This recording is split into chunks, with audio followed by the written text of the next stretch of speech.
ভাই আমি একটা কথা বলেছি, কথাটা ভাইরাল হয়েছে অনেক।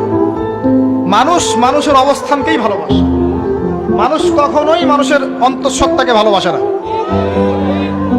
অবস্থান আপনার ভালো, আপনার পিছনে মানুষের অভাব থাকবে না।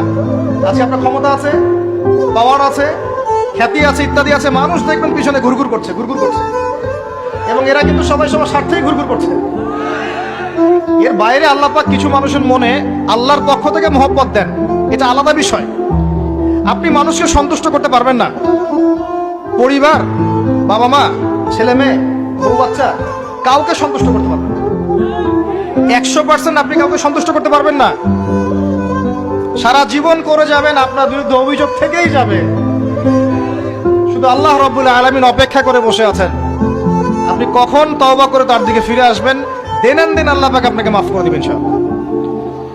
আল্লাহ পাক বলেছেন শোনেন, ইল্লা মান তাবা, যে অনেক গুনাহ করেছে, শিরক করেছে, জিনা করেছে, মদ খেয়েছে, বিদআত করেছে, হারাম খেয়েছে, আল্লাহ পাকের অবাধ্য হয়েছে, নামাজ পড়ে নাই, যাকাত দেয় নাই, ইত্যাদি ইত্যাদি অনেক অন্যায় করেছে,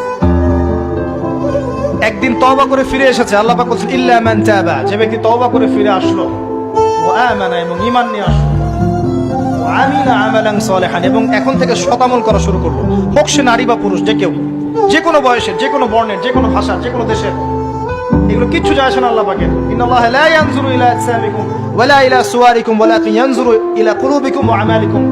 আল্লাহ পাক শুধু কলব দেখেন, আমল দেখেন, রক্ত মাংস বর্ণ এগুলো দেখেন না। আল্লাহ পাক ফিরে এসেছে, আমল, ঈমান এনেছে, আমল সালেহ করেছে। আল্লাহ পাক বলেছে উলাইকা, এরাই তারা, ইউবাদদিলুল্লাহু সাইয়্যাতিহিম হাসানাত, এরাই সেই ব্যক্তি যাদের সমস্ত গুনাহকে আমি আল্লাহ নেকি দিয়ে পরিবর্তন করে দেব। আল্লাহ অপেক্ষা করছেন আপনার জন্য।